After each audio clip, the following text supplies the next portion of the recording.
chance to hear it, so let her tell it. People on the streets say Sabrina speaks. Tune into the show, she will let you know. Tell all your friends and family.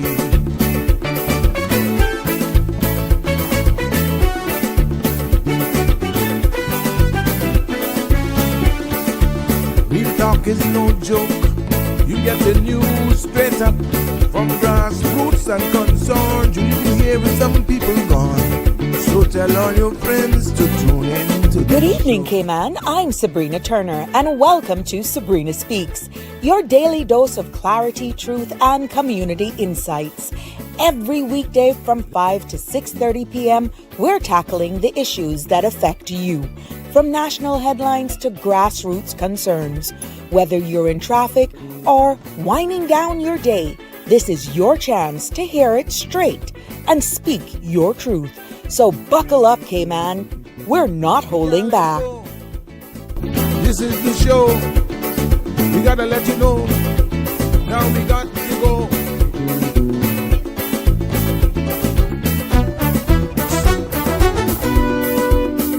And now here's Sabrina. Welcome back and good afternoon, everyone. Welcome back to Sabrina Speaks, where we're voices of the islands, conversations for the world, and definitely the podcast where voices rise, stories unfold, and inspiration takes center stage. It is a pleasure to be back with you. I'm your host, Sabrina, on this Thursday. How are you?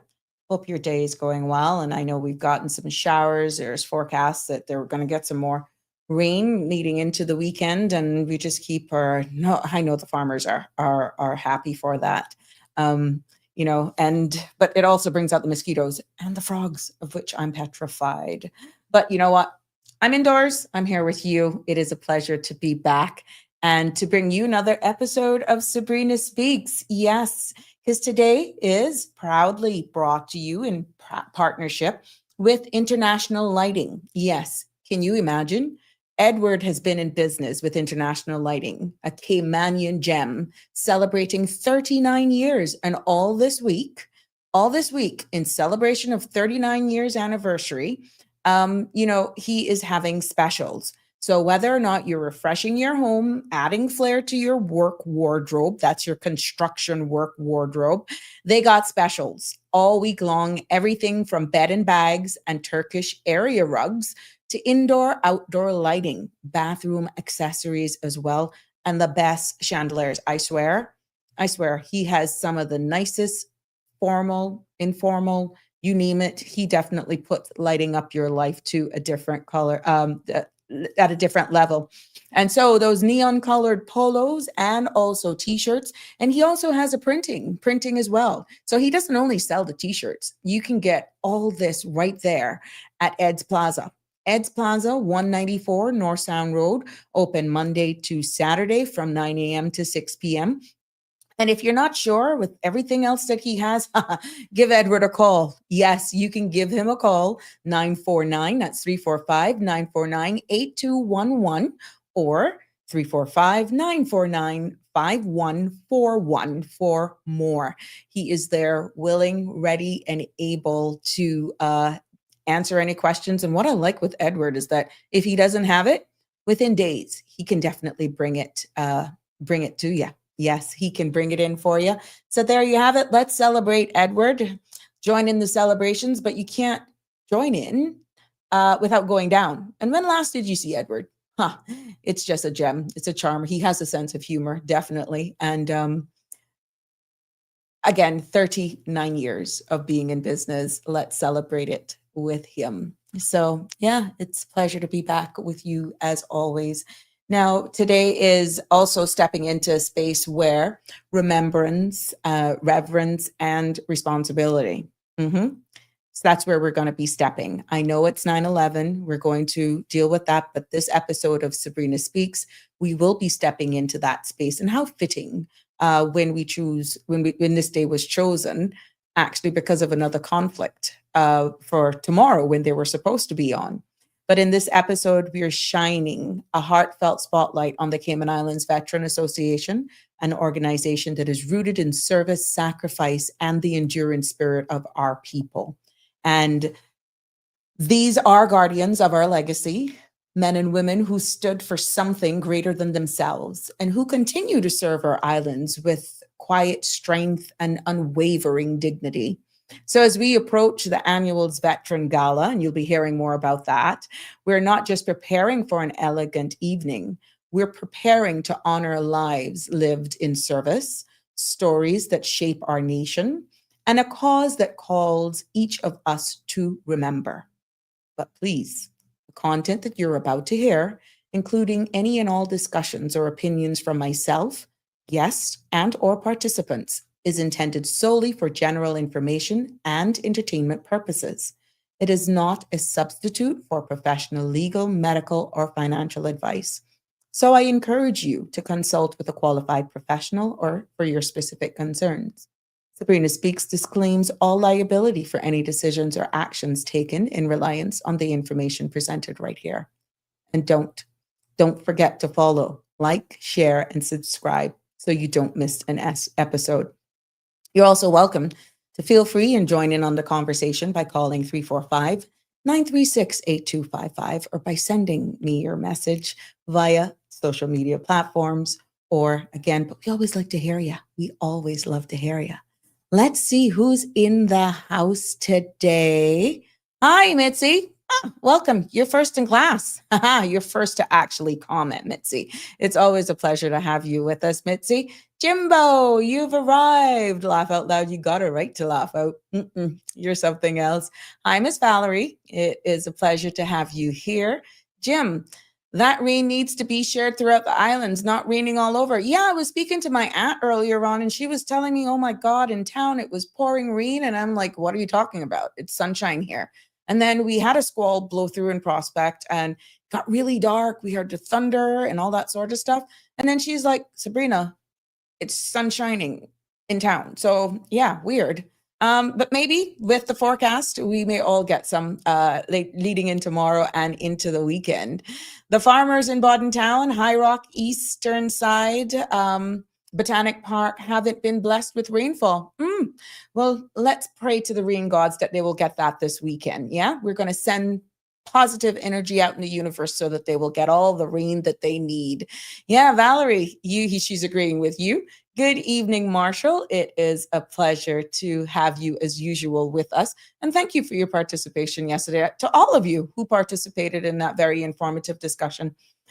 For the amount of messages that I got post-show and even today, it was indeed my honor to bring a topic of that nature to you. Hi, Donnie. How you doing, my sweet? You good?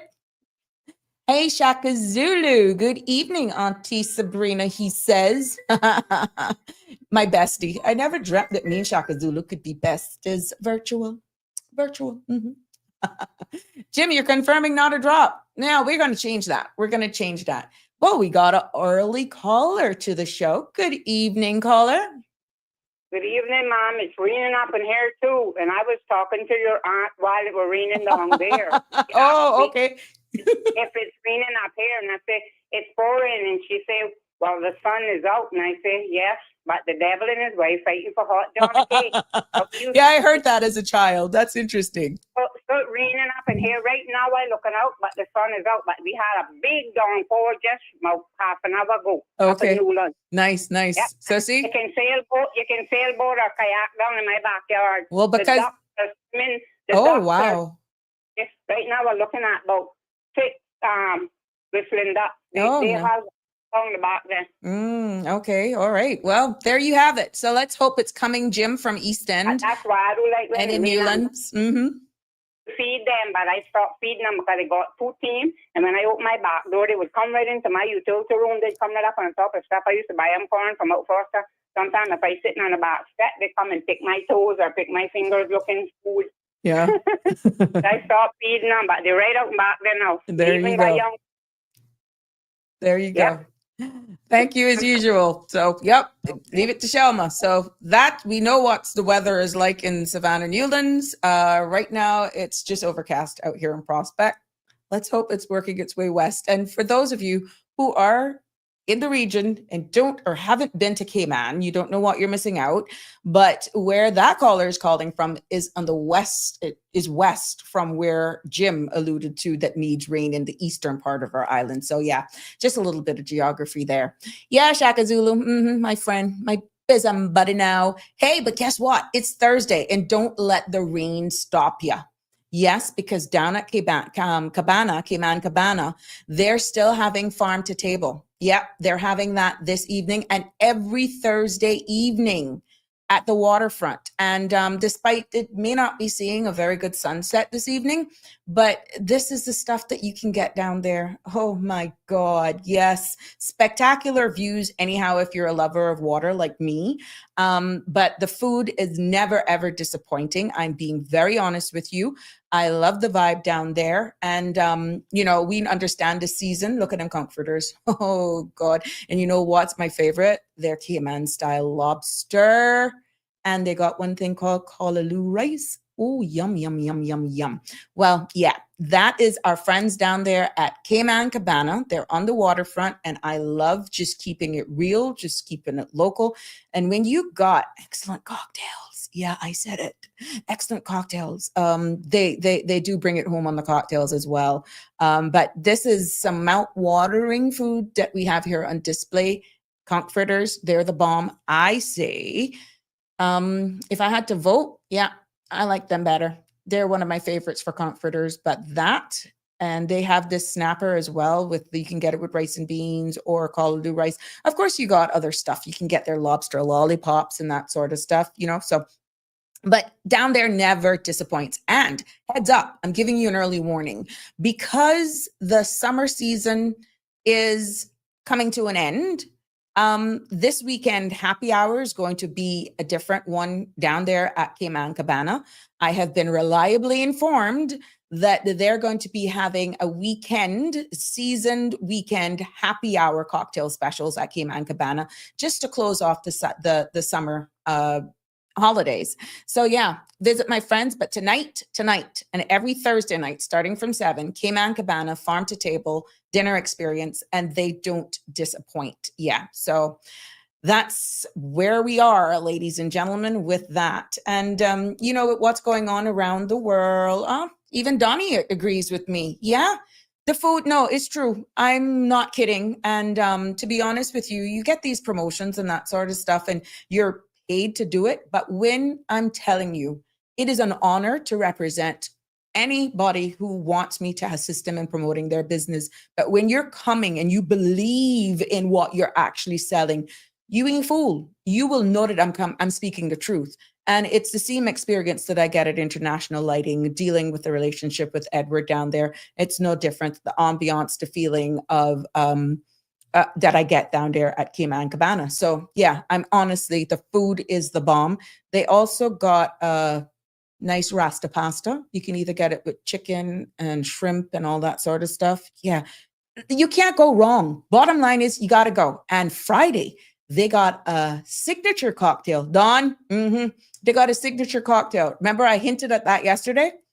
LaQuisha Sunset is going to be their signature cocktail this Friday. Jim, they're going to have that as their signature cocktail special this Friday. So interesting. If you ever wanted to know what I was talking about, maybe at the end of the show, I'll give you an idea what it looks like. But yeah, tomorrow's Wind Down Friday. So you're going to go down there and you're going to support them. And you're definitely going to go and support Edward if you haven't already done it. International Lighting, as we rock with him, his 39 years of being in business, lighting up our world and so much more, helping us redesign our bathrooms and everything. So yeah.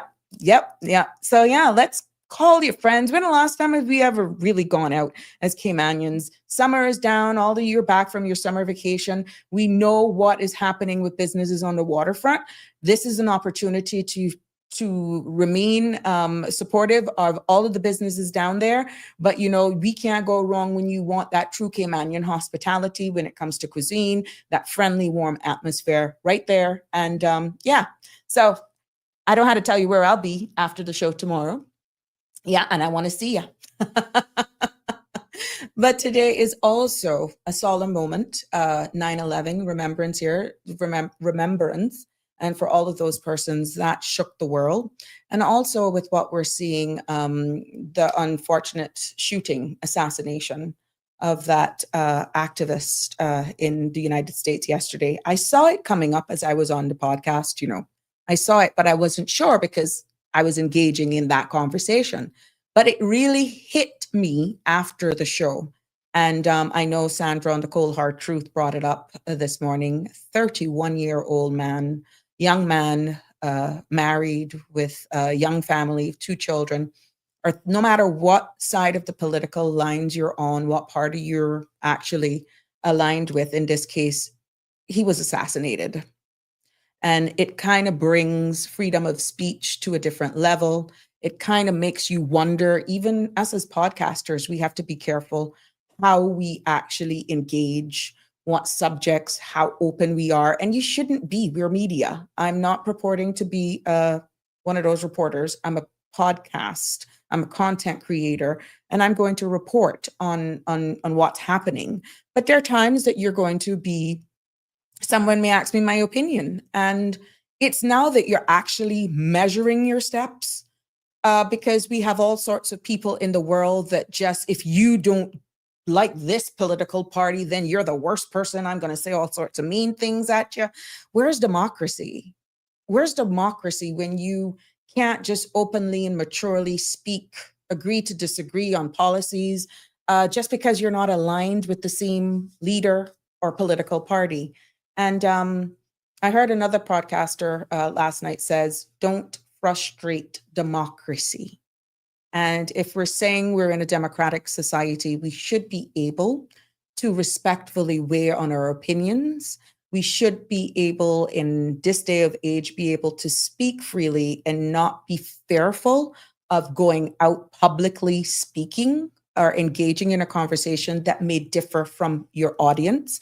Now, of course, each person's personality and based on some subject matters can actually be very emotive. Like yesterday, we were talking about sex education. We were talking about the HPV. Some people are taboo. But if that was another topic about rights on abortion, or who has the right if I want to have a hysterectomy, for example, whose right should it be for a man to have a vasectomy? Should that be a discussion with both parties? When you're looking at these type of emotive conversations, religion, nowadays, I feel that we should be able to have these conversations quite openly with no fear of me after a podcast pushing my cart even in Foster's or one of our supermarkets or out nationally, and fearful that somebody's going to kill me because they understand my views for discussion purposes. Of course, it can go deeper than that. But what I'm saying is, if we are going to have that type of environment, then you're not going to have persons speaking up. You're not going to be able, you're limiting yourself on informative dialogue where you could probably see it from a different perspective, because everybody then is fearful. And we understand as a small island jurisdiction that we come in on the back end of some of these anyhow because of our sheer size. Everybody knows everybody. So people tend to be more reserved, or certain conversations you only have when you're around your immediate family. But I am hoping that that is not the trajectory that globally we're on, where if your ruling party is not the ruling party, no, if your party is not the ruling party, that you can't speak your mind or agree or disagree openly. And this puts it to a different perspective, even with the safety and everybody know where I stand on national security, porous of our borders, and just security of our leaders. And as Sandra said, and I'm not even going to paraphrase, but she actually mentioned it today, based on how certain things are brought across, it can evoke, you do not understand in leadership roles, certain influencers, the following that you have, the power of this space, that what you say, it can actually create civil unrest. You have a voice. You have a following. you need to be able to deal with that responsibly, because you must remember there's also an other side of your audience base that may not even like you because of who you are, who you're affiliated with, not understanding why you've come to that perspective. So we have a huge responsibility in what we say, how it is actually conveyed. And there's always a balance, to be honest. But to resort to that type of sending a message because of everything right now is alleged, because until I got on here, I'm not aware that the person of interest has been captured. But are we far from that here? If we don't agree to disagree, I'm listening to some forums, I'm listening to some comments, I'm seeing some feedback and even news articles, and the hate and the anger that is in our little society. Oh my God, thank God for Anonymous. But I really wonder who is behind some of those comments, because you can feel the anger that's being spewed in what's actually hidden behind anonymous commenters on some articles. Good evening, caller. You're live on Sabrina Speaks. What's on your mind? Good evening, Sabrina. How are you? Oh, Lord, you need to call a little later. I'm fine. Oh, Jesus. Fred, how are you? I feel like y'all be trolling me. Like y'all really be trolling me. You get all of us in trouble. Anyway. It's too early for that. How are you, my love? You know, I could be better, but What happened? well, in just listening to you talk about yesterday's tragedy, you know, the Charlie Kirk incident. I mean, I saw the raw video, the uncensored video. Yes, from two yes, different yes, angles. yes. Eric shared that with me as well, and I'm like, oh my God, oh It yeah. shook me down to my core. I mean, just to see that head just flop back. So I mean, Yeah. It for me, it's a sobering reminder that disagreement should never spill over into violence, right? Which I mean is the obvious question. Yeah. But it for me it raises a hard question. When emotions are high and egos are involved, how do we keep our differences of opinion from becoming personal wars? And people, I mean, yes, this was a case of a grown man on a stage, you know, attended by hundreds of people. But even in our day-to-day interactions with just one-on-one, right? When you have conversations with people, you're given two ears and one mouth for a reason. And I think that when we approach conversation with people, you should approach conversation from the standpoint, not from what I can get them to learn from me, but what can I learn from them? Even if you don't agree, you can at least come away with knowing, from the perspective of, okay, well, I don't agree with what Sabrina said, but at least now I understand why she has correct the view that she has, right? Do we know how to critique an idea without attacking the person who holds it? Is part of the problem that we wrap our identity up in our opinion so that when someone challenges our view, we feel it as a personal attack. Right.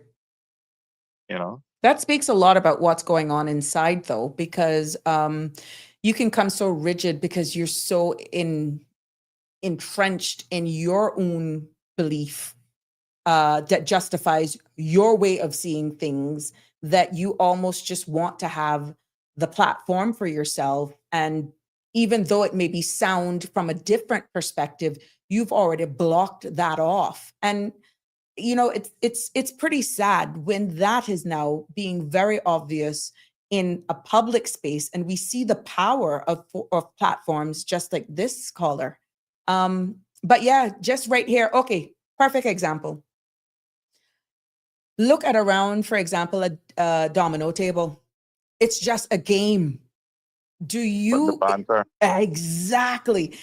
I was at a hardware store one day picking up an item, and it was a group of men speaking about cricket.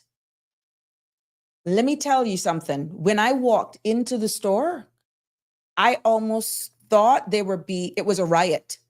And then I, of course, but the feeling I didn't feel threatened but it was really loud and it was just men. And I could see the cashier look at me as if, yeah, uh-huh. And then I listened. They were just having a conversation about cricket.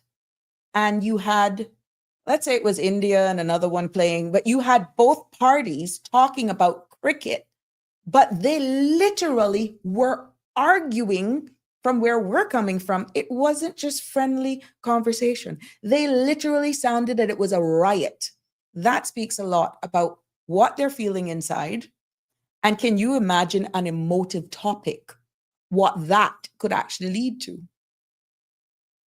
But then if separating emotion from the opinion is the goal, I think what we need to be talking about, what are the tools that we can actually use in daily conversations to get there? Listen, a lot of us need to get our ears checked, because if we were listening to ourselves and actually reading the room, you would actually say, well, hold on, I'm just talking about cricket. Or really and truly, Alfred is just talking about eggs. Why should I come across like this? And we don't read people's body language.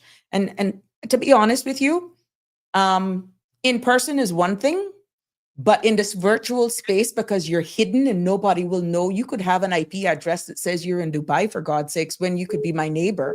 I really feel that we're losing that respect.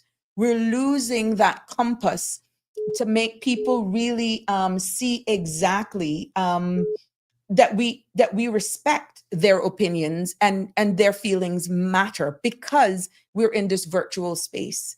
And the more we see spaces like this, I feel the less attached, the less aware we will be, because we're hidden by emojis, AI, all sorts of stuff. So we're living like robots, in my humble opinion. That's my opinion. All of that is true. But I think some practical tools, when the aim is to have cooler, more productive conversations, is for people to acknowledge the emotion, whatever emotion you're feeling. Emotions aren't your enemy, right? The emotions show that you care, right? But the challenge is not letting them hijack the conversation. So what if, let's say, before we argue, Alfred, some you can't even get a word in between the breath.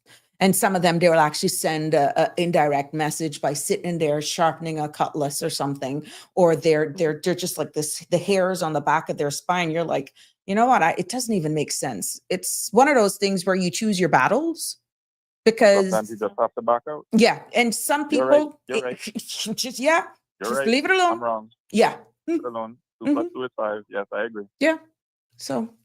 It is what it is, but we're made up of a lot of people. Leave me there, because I got another call on hold and I got some guests that are coming in, but please feel free if you want to chime in on the conversation, 936-8255.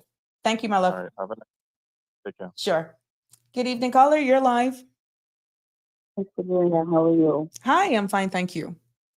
Good.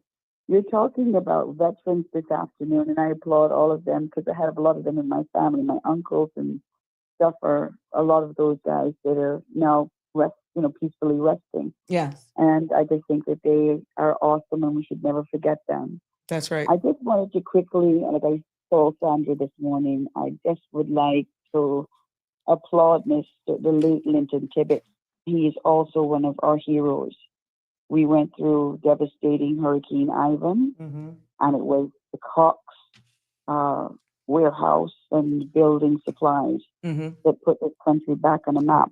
I know, because I was working and giving them a helping hand. I was a part of the Hurricane Committee as well. And it was him that put our schools back together, along with David Nelson, which was the plant manager at that time.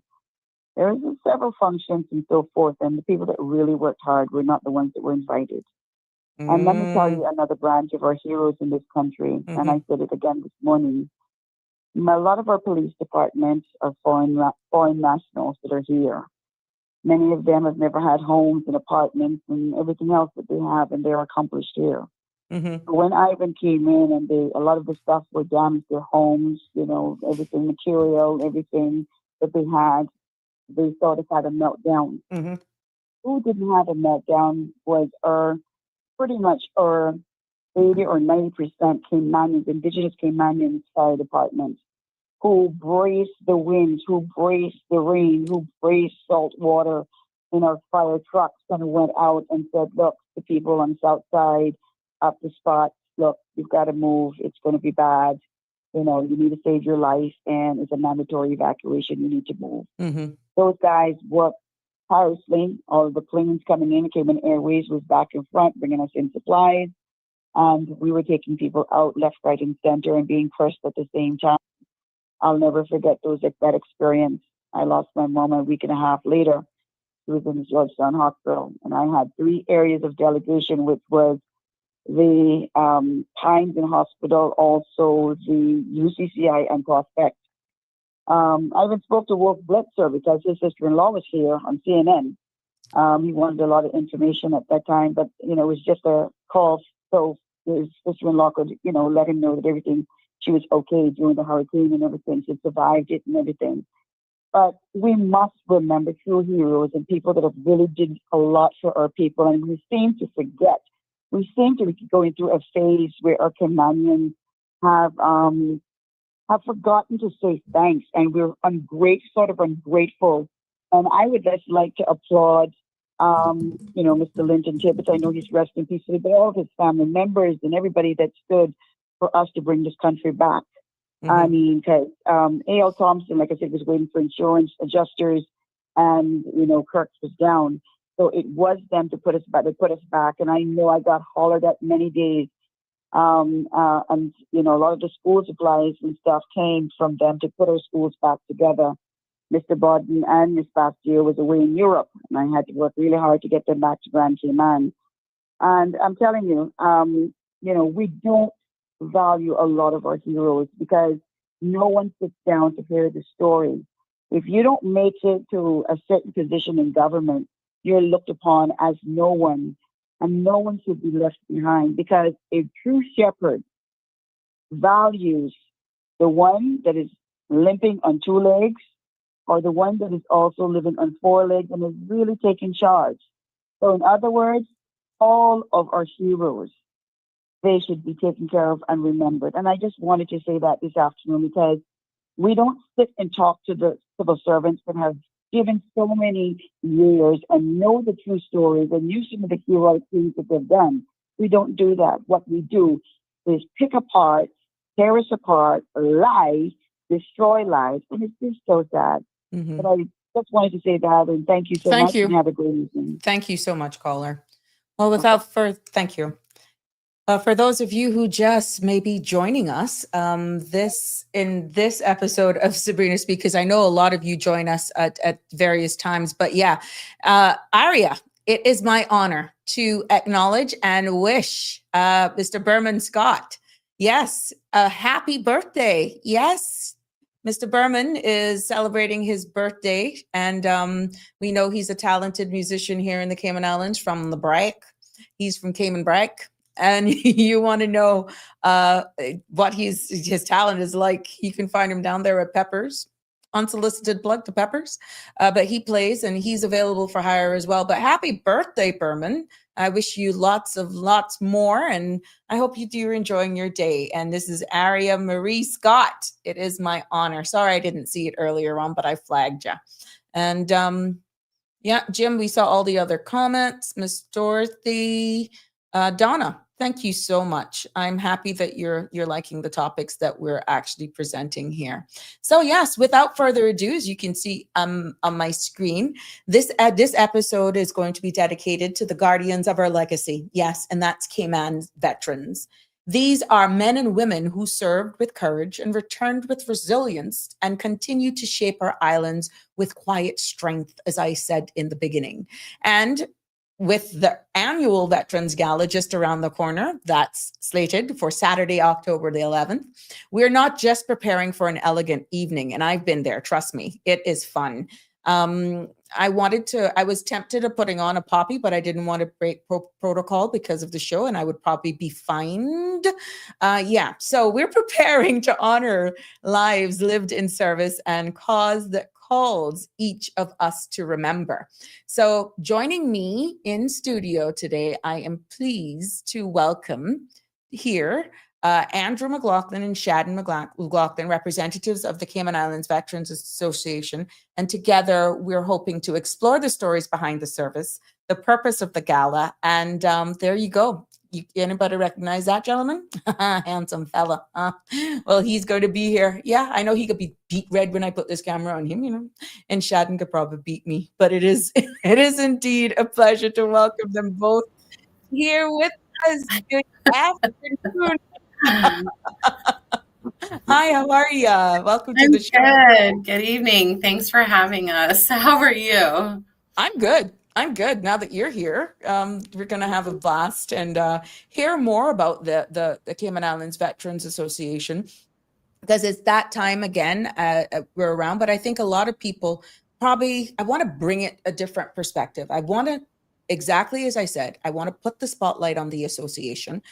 People may not even understand where we are, what it's about. You see out with those selling poppies and wearing it and not even understanding the significance. But first of all, it is a pleasure to have you here. It is my honor to be able to assist you in getting the information out, bringing an awareness to this upcoming event, let people understand what Veterans is all about and the Cayman Islands arm of it.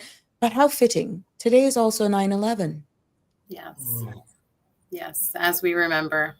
Yes. Yeah. So, it is a pleasure to have you here. And I'm going to throw on Andrew right under the bus. Let's start with you. And see, I told you he would be red. Yeah. You see how handsome he is in that picture? It's something with me and a man in uniform. What must I say? Could you share, Andrew, a little bit about your journey? And we're going to go into the gala and all of this about the Cayman Islands Veteran Association, but tell us a little bit about your journey. We want to know who's Andrew and what led you into service and how that experience shaped your life. Because I know what you're doing now is far from from how you got involved in the Cayman Islands Veteran Association. That, by the way, is an unpaid position, and you are both volunteers, and you've taken this on with grace. Congratulations to you publicly. Thank you. Thank you very much, Sabrina. Thank you. Thank you. But share with us a little bit of your journey. Okay. Well, I was born in Brooklyn, New York, immigrant parents, both parents from Cayman, one from East End, one from Pedro, Town, and uneventful growing up in Bedford-Stuyvesant, New York. And the whole time, the parents, my dad was a merchant marine seaman, and mom was, always home, housewife. And they really didn't know too much about the system. So by the time we got around to college years, they weren't aware of all the opportunities, student loans and things like that. And, So when I first approached the military in general, it was because I heard that they would pay for your college. So I looked towards them to get my college paid for. And, people go in and they do a couple of years and they leave. Thankfully, I talked to a Marine recruiter and decided that the Marines was the service that I want, because each service has their own different ethos and what they do.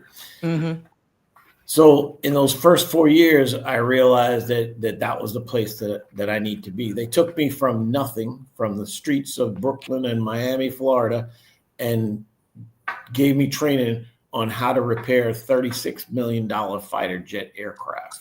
Oh, wow. So I was working on the latest technology. If it was created on Friday by these big companies like Boeing Aerospace and McDonnell Douglas, by Monday, of course, the Marines first to fight, by Monday, we had the latest technology. Most of my training came at the factory and came from factory representatives. So it was cutting edge. Yeah. But somewhere along the line, I found out that I love the career. I love to be a Marine. And it lasted 22 years. 22 Oh, wow. years.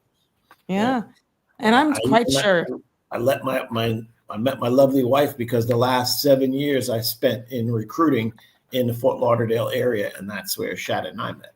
Yeah. Nice. Interesting, which is an excellent segue because you have a story of your own, Shadden. You've not only been a powerful advocate for the veterans here in the Cayman Islands, but you actually have a story of your own as well. Yes. When I was 10, the Gulf War, I don't know if I'm giving away my glorious age now, but when I was 10 years old and the Gulf War started, our third grade teacher put us as pen pals with military service that were fighting overseas, kind of just to ease the, the time there during the war. And one of my pen pals happened to be a captain in the United States Marine Corps. And he shared his journey and his days at war and everything, talked about his family and his young children, and told me how wonderful it was being a Marine and fighting for the cause of freedom. And I kind of guess that really stuck with me growing up. And throughout my high school years, a group of my friends and I all made a pact, and we said, you know what? Let's join the Marines when we graduate high school. Wow. And 11 of us actually committed and joined the Marines right out of high school. Some of them have great success stories. One we did lose in combat, sadly to say, but it comes with the territory. And while serving, when I joined, that is when I did meet Andrew. And yeah, wow, it seems like an eternity. I heard the inhale. Yeah. But God has a plan for all of us. And sadly, I was injured, and I am currently a disabled veteran. And my 2 years, although brief with the Marine Corps, I had another path. And that path led me to meeting Andrew, marrying Andrew, and moving our lives to the Cayman Islands once he retired after 22 years. You're coming across like a robot, Shad. No. There, now speak. Okay, there we go. Go ahead. Better? Yeah. Okay. Yeah, so after my 2 years and taking the medical discharge, I'm officially a disabled veteran. And like I said, God has a path for us. And in that path, it was meant for me to move to the Cayman Islands with my lovely husband and come here and make a difference. And that's the ultimate goal. We through the charitable organization that was founded in 1979, we are just working to make a difference. And yeah, here we are.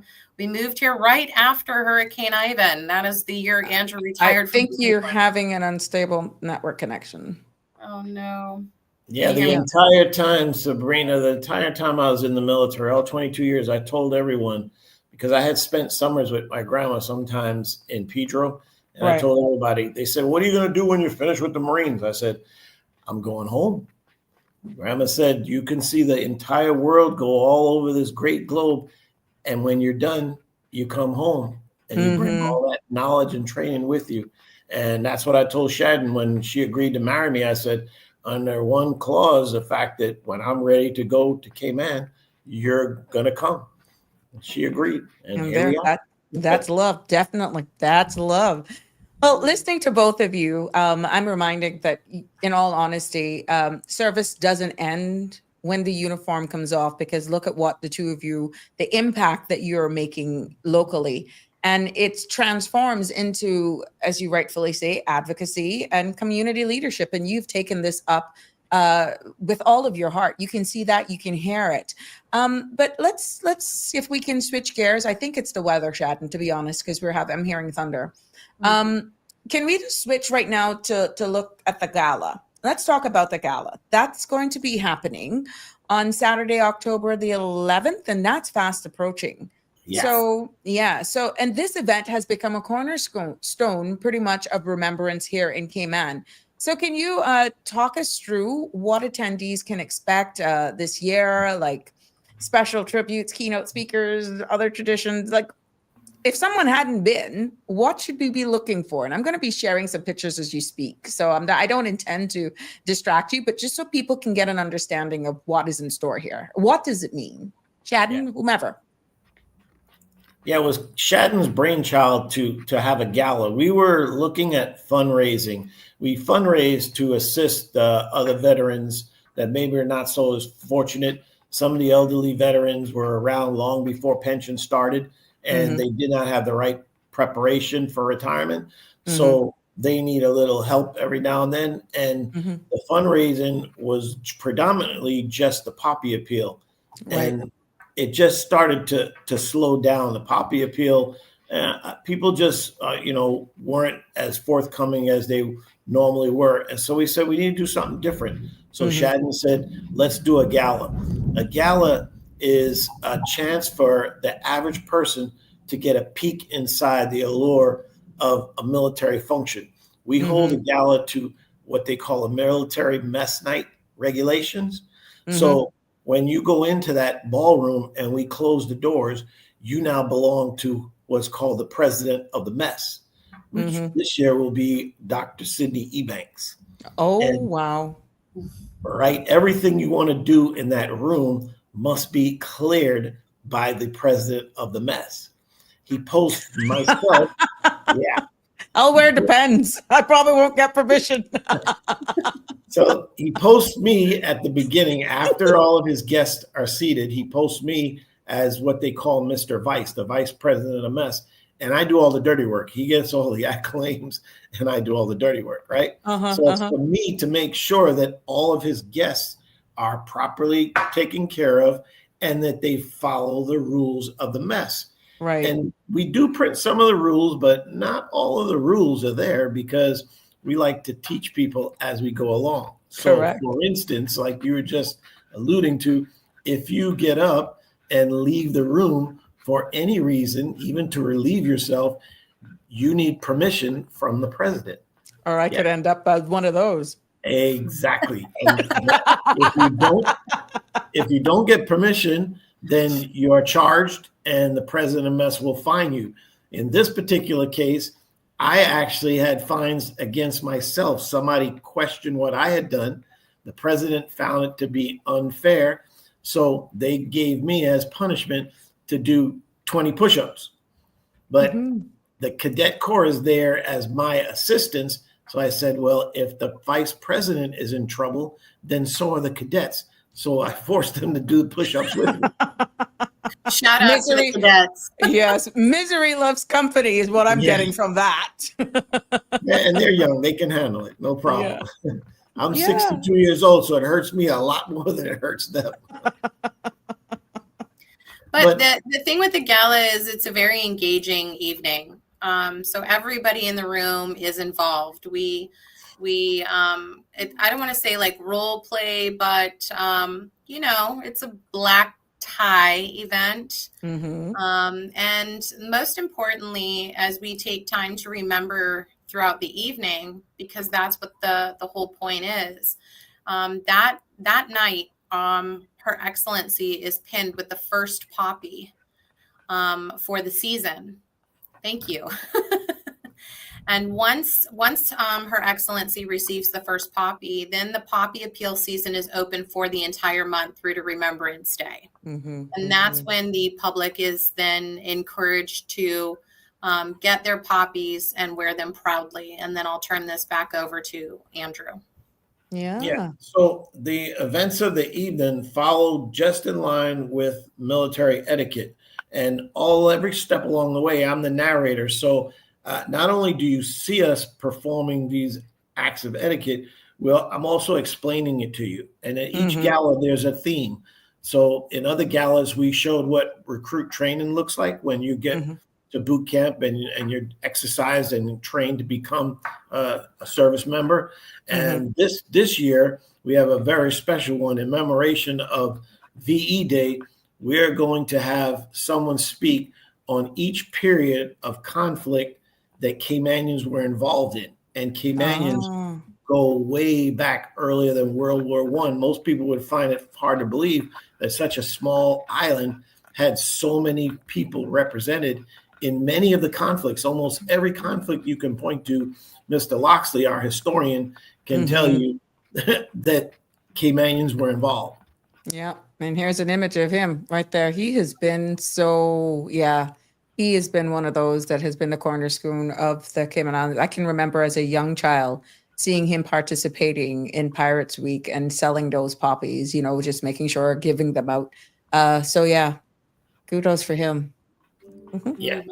So all along the night, we explain all the different things that we're doing, and people are fined for doing things. Sometimes we hold the head of the table responsible.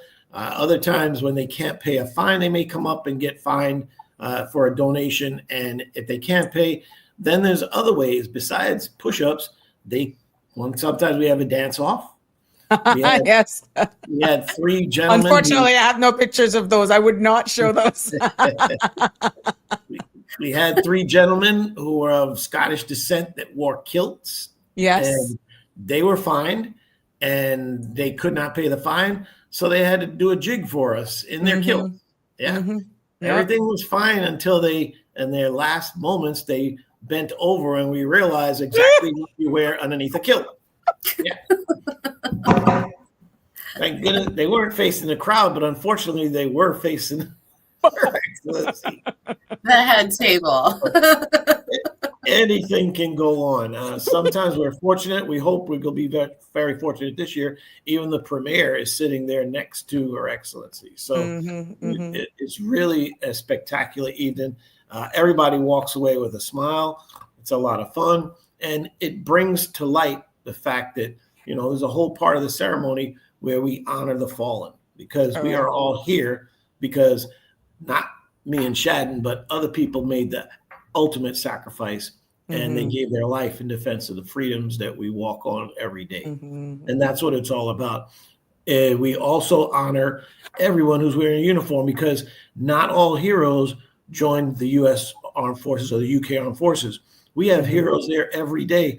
The police, the firemen, and other people who wear a uniform in our society every day, they're heroes too. And they're invited as honored guests, and we honor them. And they do get fined, and some of them cannot dance. I've been to a few, and it's interesting because I don't think a lot of people understand the red poppy, and you just want people to understand what that means. It's not just a flower; it's really a promise. It's a promise that you'll remember, that you will honor, that you will never forget. But are there any truth that many of our veterans don't receive government stipends? I mean, to even cover their medical bills, food, utility, the basic needs that should never be out of reach for those who gave so much. Yes, unfortunately, that's absolutely correct. And it's just a problem with the way that the program was worded. The veterans assistance came earlier than seamen's stipend. And at that time, a lot of seamen were given veterans rights by the different countries, especially the United States, because their ships were under attack during war. So being that they had veterans rights, they fell into the definition of a Cayman veteran at the time, which is somebody who had served in World War II. Yeah. So yes, there were seamen that also veterans that did receive the stipend, but then the veterans that came afterwards did not fit into that category. So there's a lot of veterans, like I said before, that really need assistance, and the only one they can count on is the Veterans Association. Mr. Charles Adams helped start the association along with Captain Dale Banks, and they saw it through the lean years of getting it together. We are very fortunate because we've always had great benefactors, and through the gala, we've reached out and touched new benefactors. And there are some people that assist us year after year. Shadden can tell you, sometimes we're not even allowed to use their name. They just want to do it for the right reasons. Private, yeah. And they're private and they don't want any acclamation. Now, the Cayman Islands Veteran Association leads our annual Poppy Appeal. That is a tradition that is rooted in remembrance of and community care. Now, you all provide, so from supermarkets to government offices, you actually, during a particular time, you will find donation pails and poppies as well. Each one represents a story, a sacrifice of life lived in service. Now, when can we expect that? This night, this gala, does that kick off this Poppy Appeal? Tell us, share with us what the Poppy Appeal means to the association and the veterans that we serve. That you serve. Go ahead, Shannon. So the Poppy Appeal is a symbol of all the lives lost in wars. In World War II, where the fallen lay, the poppies rose. Mm-hmm. So there's a story behind it that the red poppy symbolizes the blood of the fallen soldiers. Flanders Field, yeah. Yes. And that is why it's so important. Yes, thank you very much. That people wear it and wear it proudly during the season, because it's a symbol of remembrance. It's a symbol of every single man and woman that gave the ultimate sacrifice to defend the very freedoms that we get to enjoy today, as Andrew mentioned. Mm-hmm. We don't charge for the poppies. We just want to make that clear.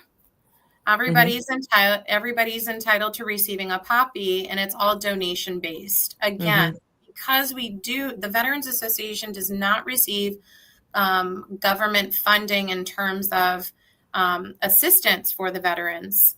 Mm-hmm. The money that we raise through the gala and the annual Poppy Appeal is what helps the Veterans Association provide financial assistance to those veterans and widows in need.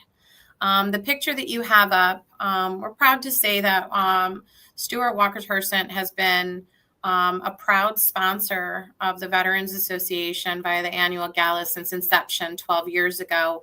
And they are always the first ones to come and commit. Mm-hmm. So we're very, very proud to say that, yes, they are on board again as a sponsor this year. And we like to publicly thank them. And, that's Buck Grizel right there. Yeah. So the event just basically highlights the importance of taking care of our elders in our community. Mm-hmm. Our program not only supports the veterans, but these veterans, we have an age on it where, you can, if you need the financial assistance, there's never any exchange of funds. They present their bills. Andrew can speak to that. We take care of all that online.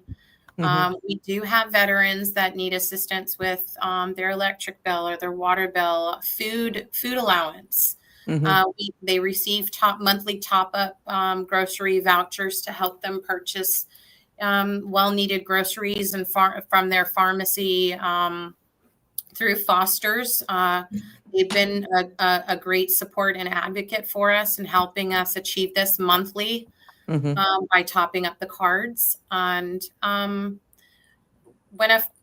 we have to give some attention to Mr. Graham Walker, who recently passed. For those that know him, know that he wrote the driver's book for the Cayman Islands on driver education. He was one of our stalwart veterans, always participated in every event, went to the schools. So he'll be honored at this gala. Okay. Yes. And the association also helps assist with offsetting funeral expenses in a dire time of need for families. Mm-hmm. And we've recently had to increase that benefit to $3,000 because we recently received the invoice from one of the funeral homes advising that the expense has gone up. So this is why it's so important to continue to support the association, because you're not just supporting the association, you're supporting elderly veterans and their widows in financial need that they're not getting, and the association helps them sustain day-to-day life. Right. Mm-hmm. In their declining years, I might add, because a veteran's not going to go stand in line with his hand out.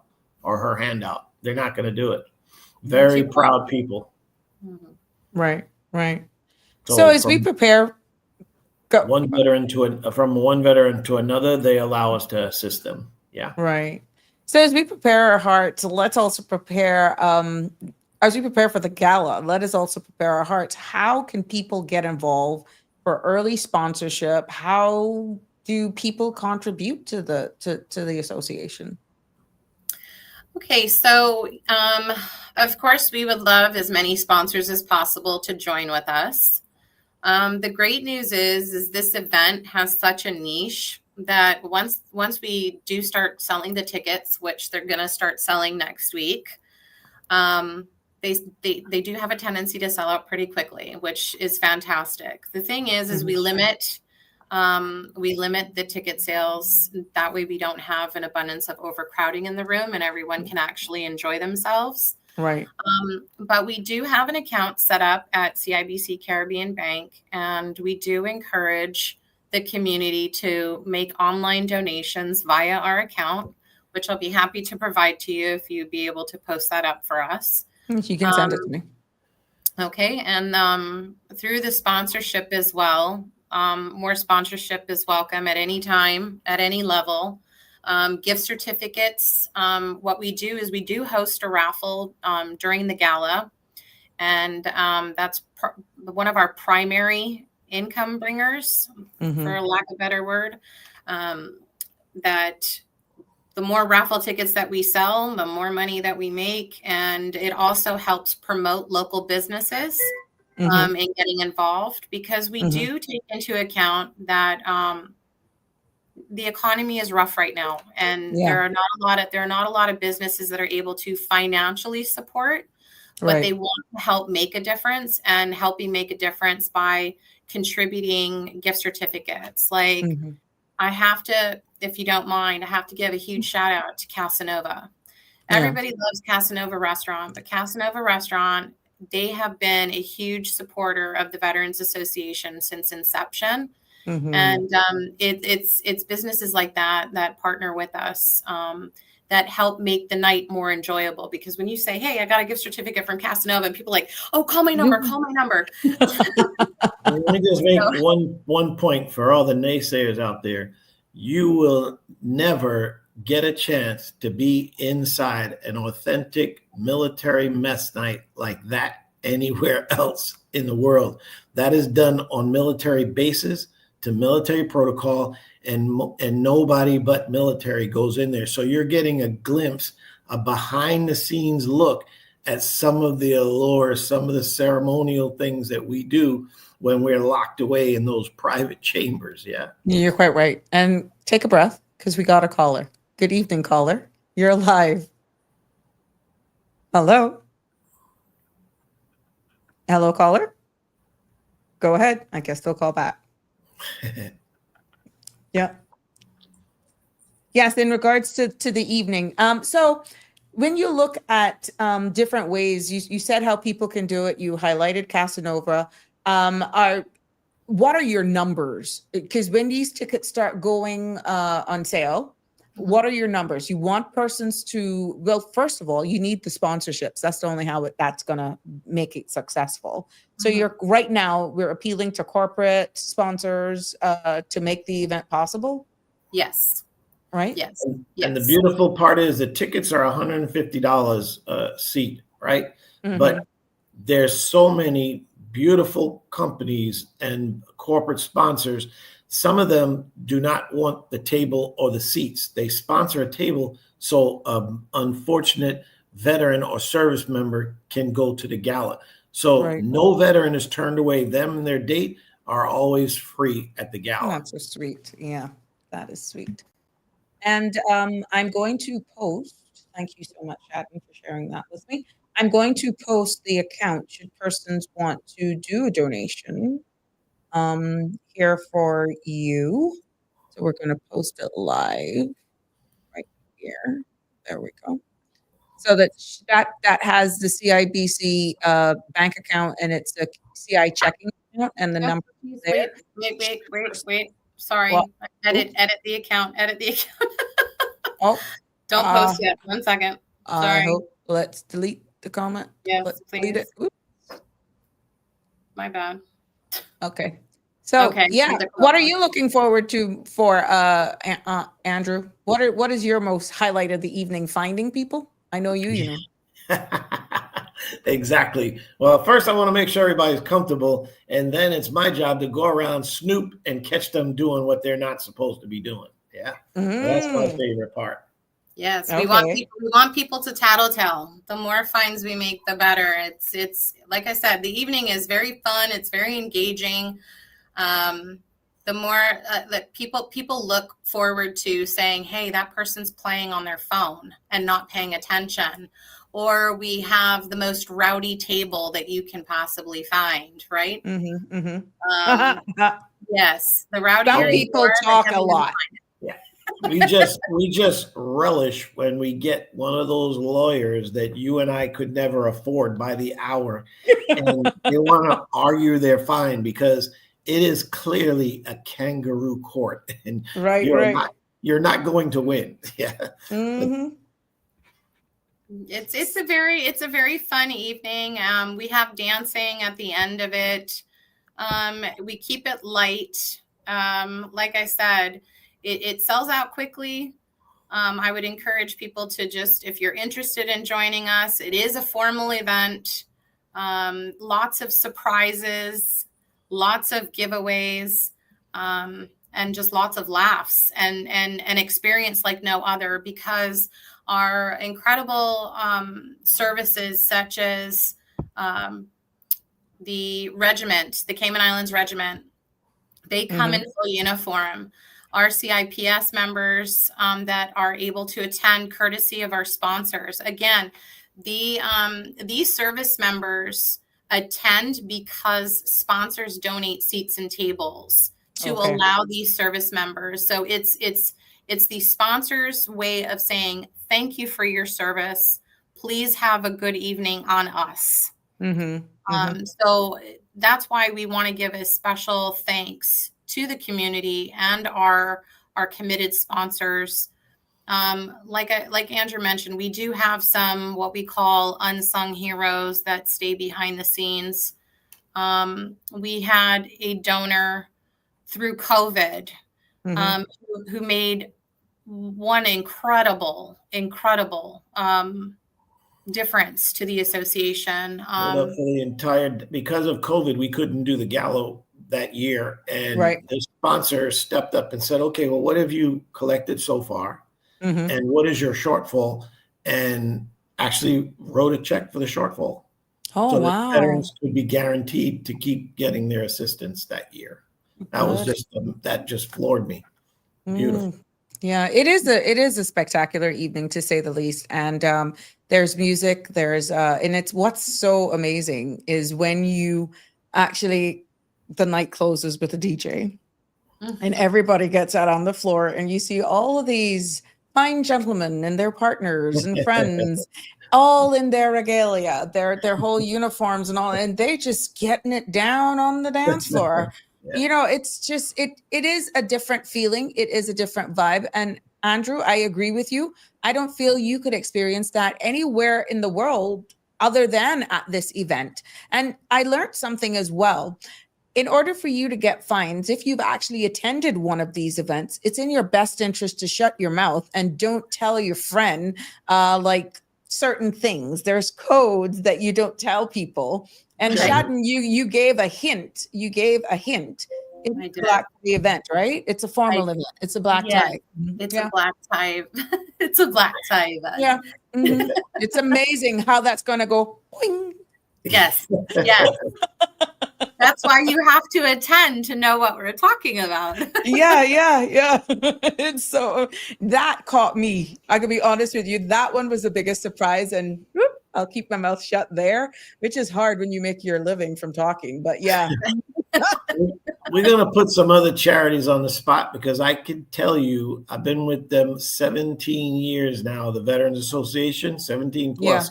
Yeah. And I can tell you that every dollar that we do raise by fundraising, every dollar is spent in the Cayman Islands to support veterans.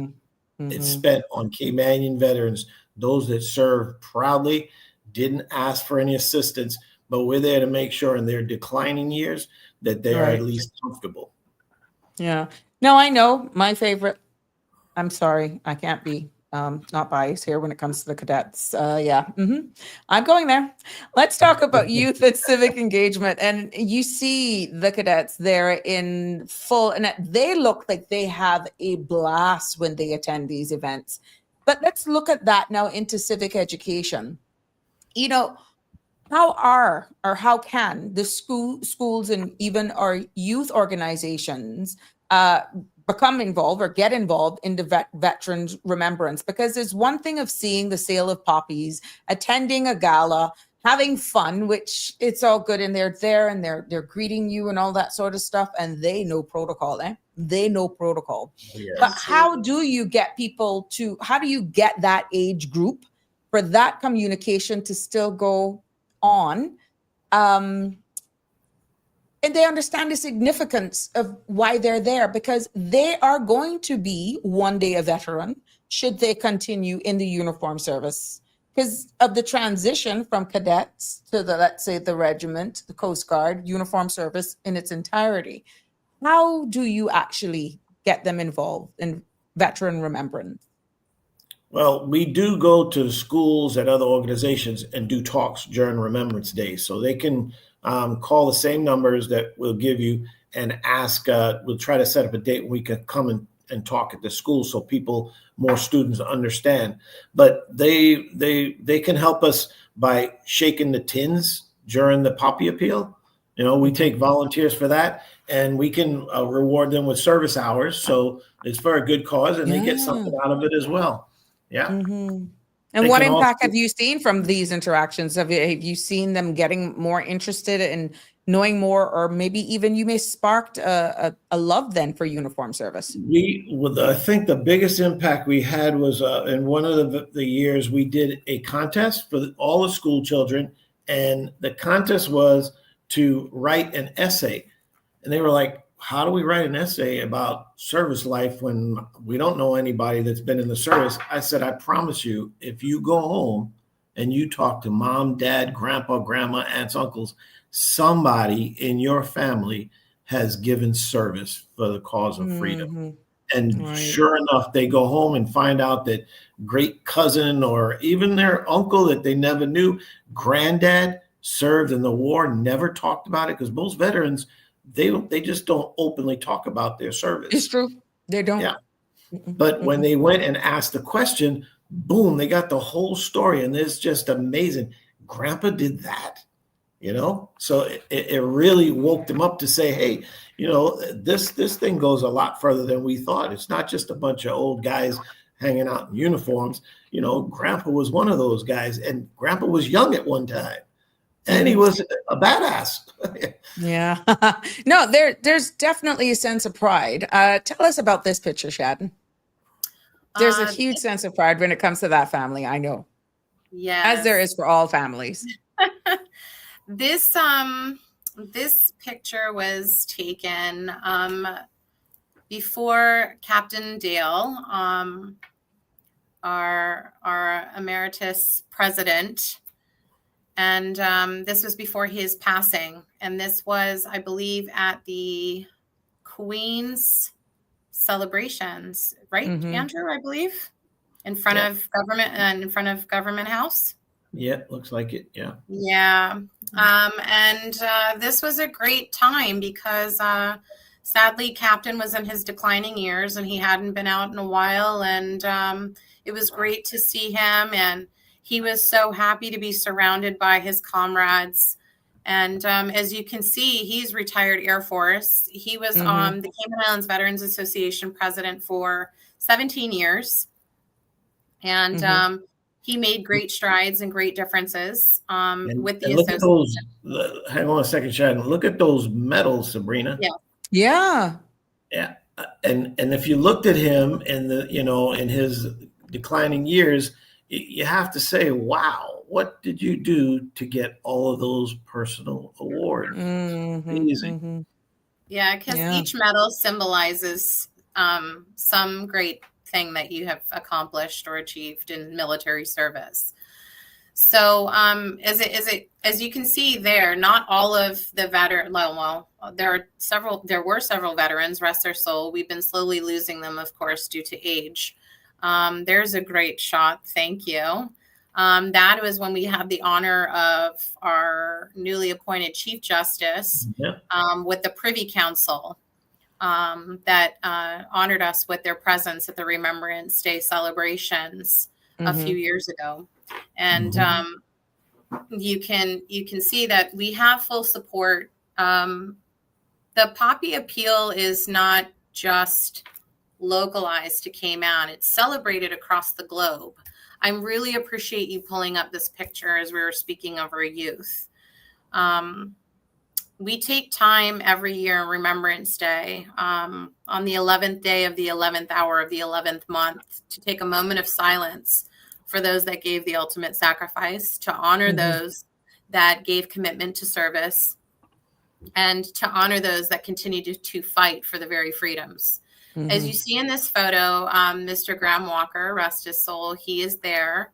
And those are a few students from St. Ignatius School. And, you got to big up St. Ignatius because they put on a huge ceremony at their school on the Friday before the Remembrance Day weekend that actually involves every single one of their students. Every single year. And CIS also gets involved where they do their thing with their students. I have to say Prospect Primary has really, really been rocking it the last few years. Paul Ebanks, our VP of the association, holds the VQuap program where it's kind of like a competition amongst the students in the schools to see who can answer the questions. You find the students actually competing, and the questions pretty much revolve around Remembrance Day. So it's quite engaging. Boddentown Primary, their classrooms, they get their students competing to see which class raises the most. It's a competition. Donations, yes. So it's very important to continue to remind not only our adults in the community, but our children of the community, our future. Right. Why it is so important to take time to remember.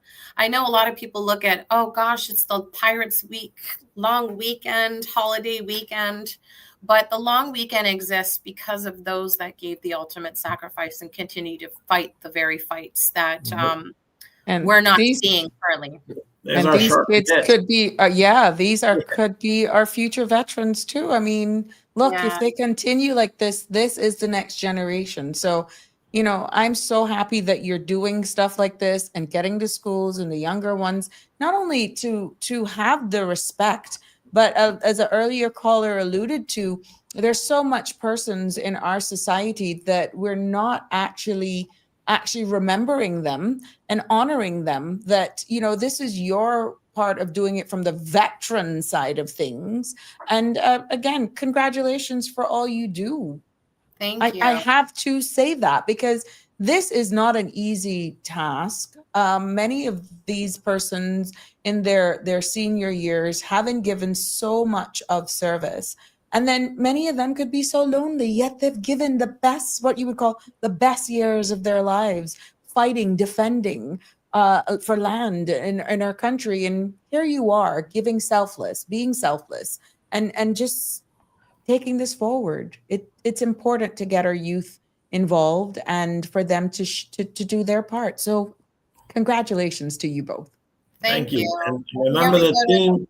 The theme is Cayman was there. We're going come to the gala and find out how Caymanians served in all of those conflicts, including up to the most recent conflicts, Afghanistan, the Iraq War. Caymanians were there. We're a proud people, and we have lots to be proud of. Yeah. And a lot of these stories, as you say, are not captured. So I'm hoping through your association that somewhere, I know Cayman Voices, Sandra does that, but maybe we may actually have to capture it for the purpose of veterans to see if maybe you can partner to get some of these from the veterans' perspective. I don't know. It just came to mind. No, that would be great. Many in our community do not know or do not realize that we do have a Caymanian that served in the Vietnam War who actually received a Purple Heart. Yeah. And he'll be there. Mr. Truman Connolly was also a politician in the state of New York, and he comes to the gala to share his stories because he highlighted the fact that when he returned from Vietnam, there was no such thing as PTSD. And he went through the throes of PTSD, not even knowing what it was. So he gives a special message on that. Is that the gentleman? I'm sorry if I got it wrong. No, that's okay. But tell us. There's a different hero. That's our Lester Purvis. And he was in the U.S. Army.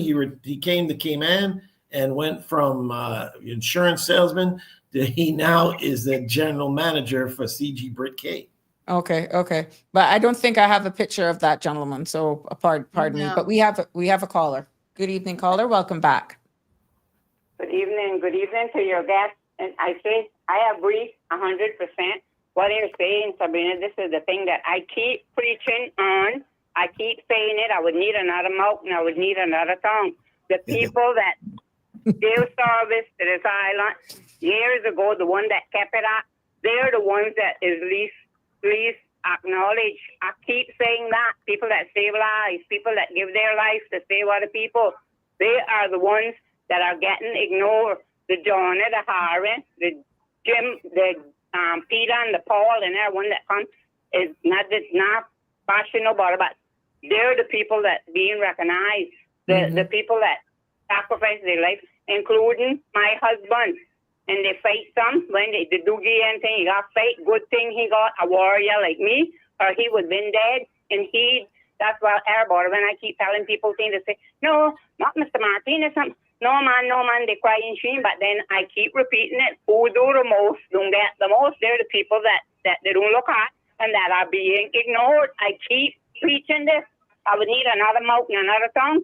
For years I've been saying this, and that's the part that hurt you. They sacrificed you out, that he didn't have to go and fight no fire because he was about that. But he almost lost his life now in that same club that was called Globe. It was the club them years. How many names that went through? Beam fell down with him down and never thought he was dead. He didn't have to do it. But he went, gave life. Now he's sick and he didn't need the little piece of medical. And then he almost died. So I'm denying him because half of the things that he have go through now, he didn't have to go through if they had recognized him and give him the service that he had need. Which time, but he's still living, he's not dead. But this is the thing that I keep preaching. That's what them people say. The Western, they went and they fought. They didn't know that they wasn't going to get killed or whatever, but they sacrificed for their country, but then they being left out. Thank you, caller. They don't like to hear when you tell them the truth, but I don't care who like me, but it's the God's truth. And not only me see it, other people can see it. It's out there for the whole world to see and to hear. So that's how it goes. Thank you for sharing that with us. And that's why, thank you, caller. That's why, thanks. That's why Shadden and Andrew, we thank you for actually doing what you're doing. And now we're going to call for action where the community has an opportunity to keep this alive, understanding all of the great work that you do. And I hope that persons will understand and not mix up the funding that government gives the Seafarers Association, that is not given to the veterans. It's totally different because of how the law is and it is worded. People think that they mix you guys up and think that once they give the Seafarers Association, that you guys benefit from that. That's not the case. Yeah, and we don't take anything away from the seafarers. Like I said, many of them were under fire during the war too. We're very proud of our sea heritage. It's just the Veterans Association stands on its own. We're not going to sit around and wait for government handouts, although government does come to the gala and they do make donations, but there's nothing consistent every year for us to say, well, we can count on that. We're not going to sit around and wait for that. We are going to make sure we take care of veterans. As long as we're there, no veteran will be without a friend in need. Right. And you know, the saying goes, it takes a village. Yes. This is our village. We need to take care of our people. We need to take care of ourselves. And without the care and concern of the community, we can't accomplish what we hope to accomplish. So we encourage everybody to get involved, get your poppies once the poppy season opens, purchase a ticket. If you yourself don't want to attend, you know, make a difference in a veteran or a service member from our fire service, our police service, our regiment. Any of those, you can actually say, I would like to purchase a ticket for one of them to attend. It all makes a difference in showing your appreciation and helping towards the survivorship of our declining veterans and widows in need. Yeah, definitely. And don't leave the widows out. Once the veteran has passed, we still continue the same assistance to their spouse, their widow or widower. Tell us what's in store for the end of the official, all the formalities. My favorite part. I just gave that away. We gonna have a DJ again this year? Oh yes. Well, you know, DJ Doctor, he's gung ho every year. He's like, all right, what's the next date? So he's ready. Everybody can look forward to D Doctor's entertainment for the evening with the dancing and end of evening festivities. So yeah, like I said, it's a bittersweet type of evening. Where we remember those, but we also enjoy those that are currently with us. And every governor seems to have their speciality. Our former governor used to play the steel drums. Yeah. Come to the gala. H.E. Martin Roper. Yeah, he really, yes. Come to the gala, because I can promise you that this governor is not afraid to shake it loose on the dance floor. Oh, no, she's not. And that's one thing she's going to be remembered for sure. I think I'm pulling up some pictures here. May give away a little secret. Hold on a second there. Oh, yeah, wow. she enjoys dancing. It won't be with me and the governor dancing though. Oh no, he ain't gonna get that one. And for the record, Sabrina, whatever photo you're pulling, I did not provide. No, man, I could behave. No, her excellency, you know, also, that's the thing about this event. This is a lighter moment. You were talking about Doctor. I was trying to get an image of Doctor. Yeah, that's one. That's him spinning the tunes. And here's another one. Look at this. You can you can capture the moment. Beautiful ladies. Party yeah. Yes. And we were on the bad table too. I wonder why. We were on the rude table. We got shushed a few times. Like I said, the great thing about the event is you get to see a different side of people. They're relaxed. They're enjoying themselves. It's not a stushy event. We want you to come and enjoy yourself and just be you and do it for a great cause. Like break all the rules. Break all the rules. Break the rules. The more you break the rules, the better it is. The more laughter there is. I will get very quiet with the breaking of the rules. Yes, please. We can't give those away. We don't mind you just for some reason having all big bills. We don't even worry about making change because you consider it a donation. Check. Yes. Very good. Yes. Good one, Sabrina. Thank you so much for that. Sure. But bring all big bills. Just bring all big bills. Just bring big bills. Yeah. Yes. Bring big bills. We get some great prizes donated, and every dollar that is donated and received either through the gala or when you cross by one of our veterans, or hopefully you'll see a sea of students out there helping us shake tins. And it's not just about the students. If you have time to help us, We see such amazing collaboration when it comes to shaking tins for Meals on Wheels or Flag Day for Jasmine. This is when we see our community come together to help make an ultimate difference. So if you have time to help us during the week or on the Saturday, please reach out to us. My number is 926-5189. Yeah, it's right there. Andrew can be reached on 916-5317. Hold on. Okay. While you do that, I'm going to pull up our Paul's number real quick. Give me your number again, Andrew. 916-5317. Okay. And our vice president, who spearheads the whole Poppy Appeal initiative, Mr. Paul Ebanks, he can be contacted on 916-0701. So if you'd like to volunteer to help us make a difference, those are your 3 numbers that you can contact any one of us, and we'll be more than happy to assist. And again, this one particularly is for the schools and the businesses.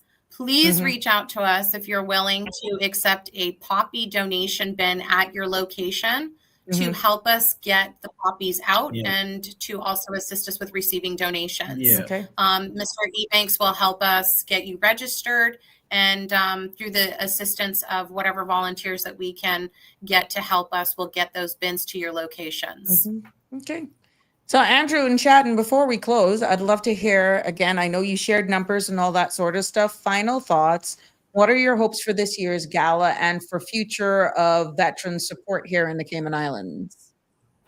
Well, of course, we're hoping that someday we get to change that definition, because there's still plenty of Caymanians serving in the United States and the United Kingdom forces, and they will always serve. Like you said, it's a calling, and when you feel that calling, you have to go serve, whether it's for 4 years, 20 years, whatever the case may be. So we need to make sure that we take care of them when they come back, and we reward them for that service. Yeah. Shannon? In closing, I just want to say thank you, Sabrina, for having us on your show, for helping us get the word out. Thank you to our Cayman community. We can't do it without our community. They play the crucial part in making us be able to help those that need our help. And we look forward to everyone joining us. It's been a great 12 years that we've had the gala, and we'd like to roll to 12 more. and we'd like to continue to make it a success for what it is, and what people have made it. Huge displays at this one. A lot of military memorabilia and military equipment will be on display up there in the foyer in the Marriott. So you can come and touch some of that stuff, maybe take a picture with a military hat, something like that. Yeah, who to tell? And it gives us a reason to dress up and get pretty. And you walk in. The thing is, what I like with those events, right? Little story, fun fact. You walk in like Cinderella. And I have walked out at every event that I've attended with my shoes in my hand. That's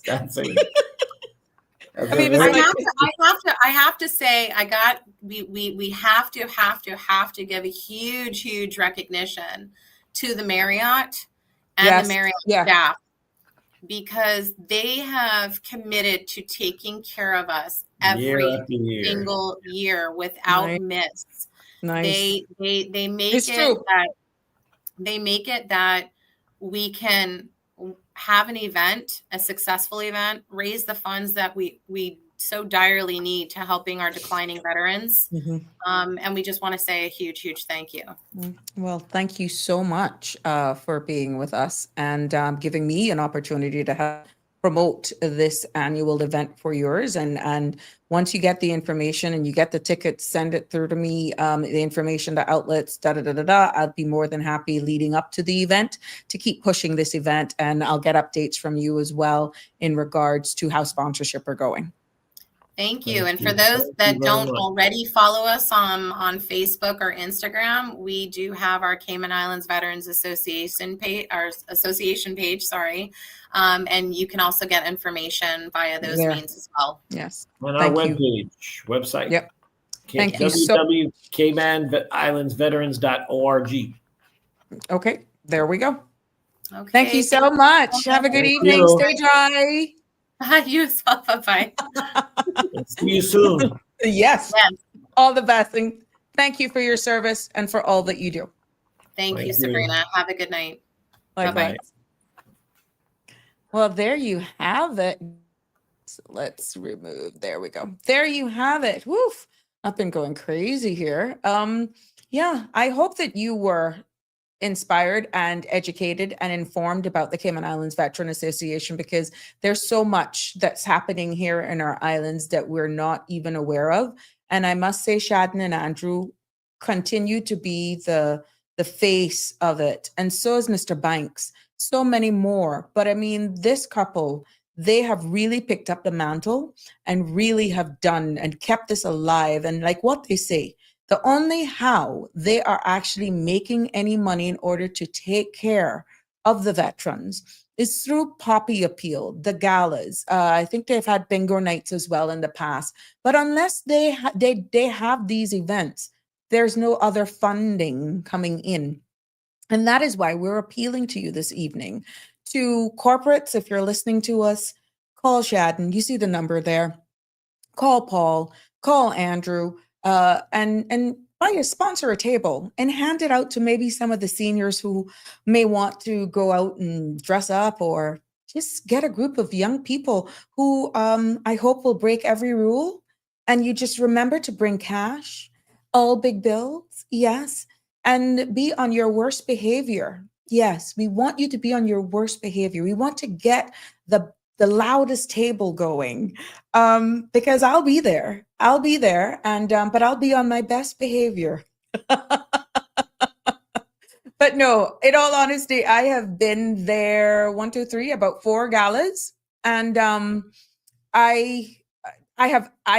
I said, you walk in and you're stush, and by the time the evening is over, you're doing this. I remember last year, Oscar DaCosta and myself, we tore up the dance floor. He, myself, and the governor, we were just having a ball. And it was to the point where at one point we had the program, there was some paper on the table, and we were all on the dance floor doing this. It was that good. After a while, you didn't even feel the heat. We were just living life, celebrating in remembrance of these veterans. And it was a very good night, all worthy cause. We were just so happy that we could donate. Happy that we got fined. That's the only time that you're happy you're fined. Yes. But honoring and acknowledging our veterans is one thing. I got to keep you, now that I said Oscar too, remember we featured Oscar and the gray area. I am happy to say that Oscar messaged me before the show to tell me that the insurance approved for another round of chemo. He started that chemo last night. Thank God he's doing okay. He reported that he sang that song, his favorite song, and now it's on to the next cycle of chemo. Again, this is a stop and go thing. With him, he's not so sure whether or not the next bout of chemo treatment will have to be paid out of pocket, or whether or not they will honor that. But I made a promise that I would keep you updated. He updated me, and he got approved for that round of chemo, and he started it last night. And his spirits are still high, so I'll keep you updated as to his well-being. But I'm going to put up on the screen, and Ted Green was the second person that I showcased here on Sabrina Speaks. And again, I am going to keep you updated with his movements. And he just shared an exciting moment in his life as he continues to shatter glass ceilings globally and internationally with his Ted Green fragrances.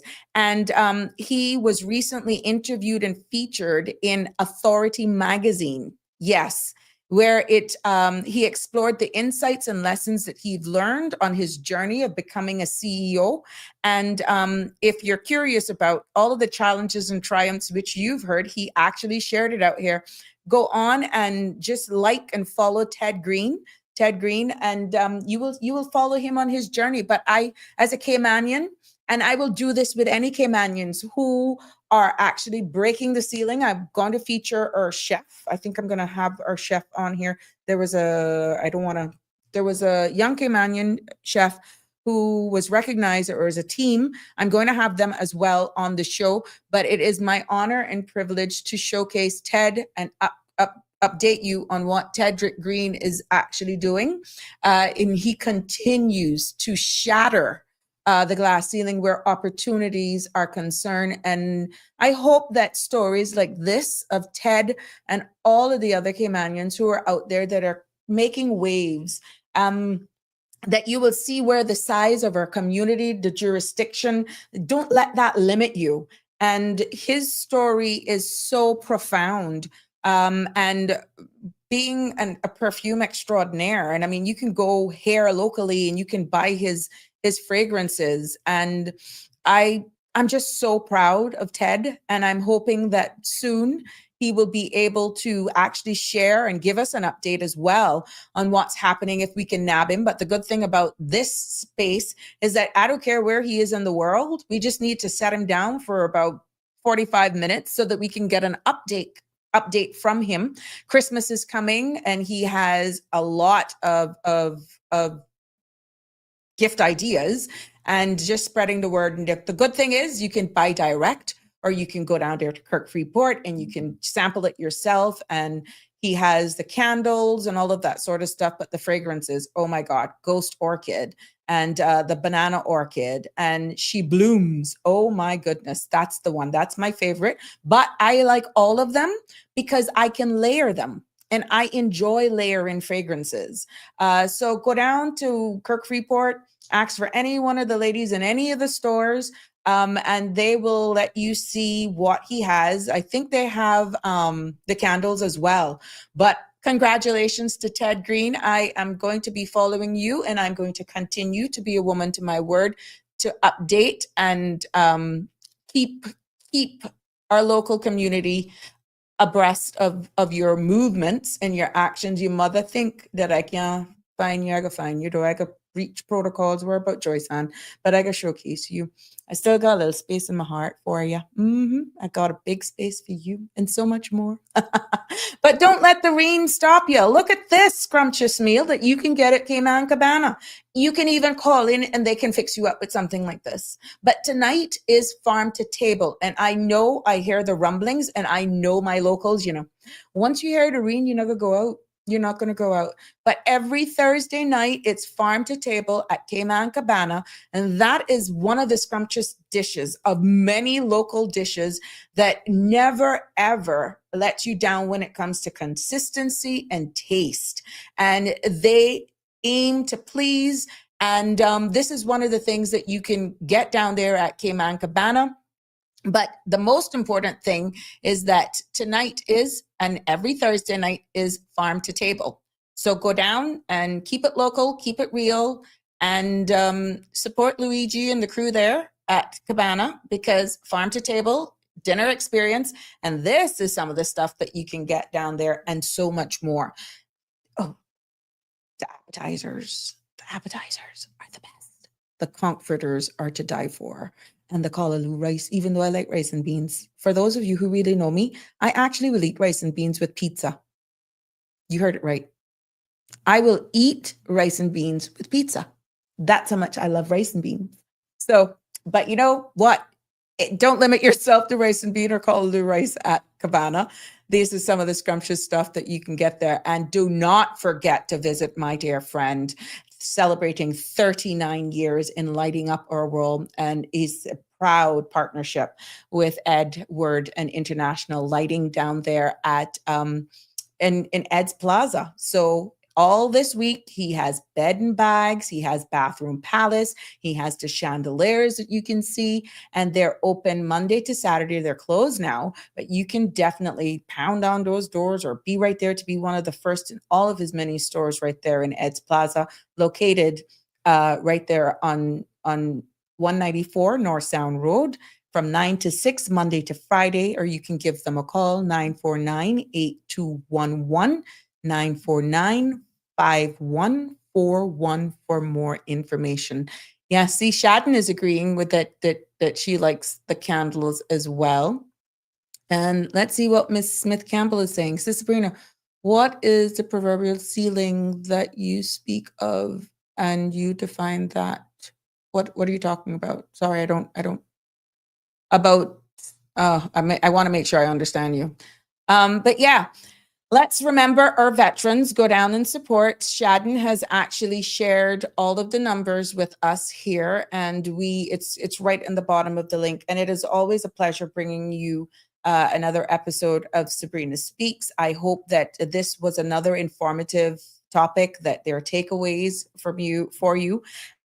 I, as a former person in government, being responsible for the cadets back then and all the uniform service, that I made sure that it was something that we actually did. It's not that I didn't advocate for them to have been considered for government funding, but again, understanding how legislative processes go for changing of legislation. I did not know that they did not, and they were not assisted as well. Even being in that role, that was when I found out that they were not a part of the Seafarers Association. And immediately in that position, I was able then to annually sponsor a table, assist where I can from that Ministry of Home Affairs, understanding they were responsible. And my immediate remit at that time was uniform services, and how fitting. It only made sense. And I'm hoping that the powers that be will make the necessary changes, and they will seek to get the necessary amendments of law done so that they can actually receive some sort of government assistance or funding that doesn't infringe on law. Now, it could be law. Policies can be changed, special circumstances. I'm just hoping that by means of this conversation today, broken down, not from me, but from those representatives of the Cayman Islands Veteran Association, and by extension, the children and grandchildren of those who have served, that means so much, and we remember them at these events, that they too will be advocates and speak to our leaders so that the necessary protocols can be put in place, so that, funding and having these events are not just solely based on hoping you'll get poppy donations, corporate sponsors, because without this, and what Shadden and them say, for a matter of emphasis, the gala is the biggest event that the Cayman Islands Veteran Association actually have. So a lot of seed funding, continuation of funds to run this NPO is derived from that very gala. So to know what the forecast for the future looks like, they are depending on your corporate and individual sponsorship and buying the tickets to attend the event, which is their way of saying thank you. And we just have lots of fun.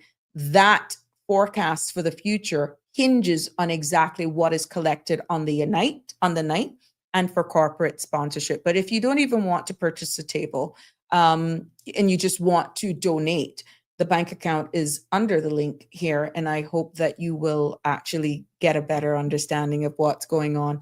Now, while I was here, I saw my girl, it's a shame that you still not. Sorry, my girl, it's a shame that you're still not in Parliament. You are a pro and knows. Oh, I'm in the right place, Miss Rose. I could be very honest with you. I am so happy, and thank you for the recognition, but I'm still a big advocate. And you can see whether or not I'm a member of Parliament, I still can do a job and make a powerful impact. And thanks to people like yourselves and everybody here that supports this space, I don't have to be in politics to make a difference. I was doing that before even elected, and I will continue to do it through here. But thank you for the recognition. I'm humbled, I'm honored, and I still support. I still respect everyone in our community, and more so because I have a special place in my heart for the persons in the uniform service. I want to thank them for their service. It's a huge sacrifice. I mean, when you look at those people out there, the Coast Guard who are on the high seas, you look at our Royal Cayman Islands Police Service. I know we beat them up a lot, and they run in the face of danger. It is what it is. And we're looking at the climate in the world right now. You're hearing about tinting of vehicles, and you're going up to cars, you're stopping people and at traffic stops. You don't know what's behind that glass. You don't know, but you do it because you give of yourself, you give of service. And just like nurses, it takes special people to be a nurse. It's a calling to be in the medical field. It's even, in my humble opinion, bigger calling to be a member of the uniform service. And as you rightfully say, for those in the fire department, fire service who run into burning buildings, you can have collapsed walls, you can be entrapped. You look at those at the prison service, you look at all of our people behind those calls at 911, and they have to maintain their composure, they have to maintain their calm. Why not salute them? Why not respect them? But it's reciprocal. They also have to understand and respect their role. And I feel a little bit more respect needs to be given to them, because they do a heck of a job. When we're running from it, those persons in the uniform service are running towards it. And I think we just need to appreciate them a little bit more, show a little bit more love. And PTSD is real. Post-traumatic stress disorder is real. And many a times when you're wired to just do shift work, it's hard when you even retire, that you're constantly in that routine. Worse if you do the graveyard shift, the 11 to 7 shift. Now that they're doing 12-hour shifts, 2 on, 2 off. That's a huge sacrifice that you're doing, just like our veterans. And I think we're going to advocate, we have to advocate that they are recognized in legislation. We have to push and advocate that government will see them as a permanent placeholder in one of the outputs within one or more of their ministries, so that is something that this association don't have to worry about each year. And I know there's grace, there's humility, that you're just not going to wait for government handouts, but I feel we owe it. We owe it to our veterans. We hear the stories, and the more that you speak to the young people, going out to the schools and educating the young people, we see the cadets, we see the regiment, we see the Coast Guard. They're going to be future veterans in our uniform service. So why not? Why not have them as an executive output in one of our government departments, so that they no longer have to feel like they're begging government for a handout, but it is the right thing to do. You know, and I'm hoping that this lands. I hope it sticks.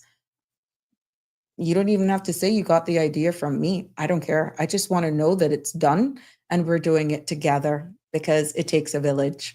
But as we wrap up today's episode, I want to invite you to carry this conversation forward. Miss Rose, I know you're a good lady, too sweet. Oh, thank you so much, Miss Rose. You're sweet, and I love you, all of you. Miss Lucille, she been quiet. And Vernita, where's Vernita? I hope she's okay. I got to message her.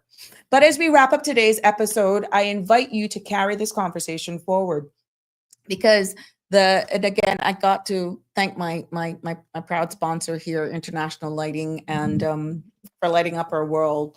And we don't want this conversation to end here. The Cayman Islands Veterans Association is preserving history. They're building bridges, and they're reminding us that remembrance is a civic duty. It's just not a public holiday. It's just so much going on for the month of October anyhow. But I'm imploring persons to go ahead, purchase your ticket, attend the gala, sponsor a table. And you know what you can do too as well to give this some mileage? Share this episode of Sabrina Speaks and talk to a veteran. Talk about it, because remembrance is not passive. It's active, communal, and deeply Caymanian. So I want to thank you for joining us on Sabrina Speaks.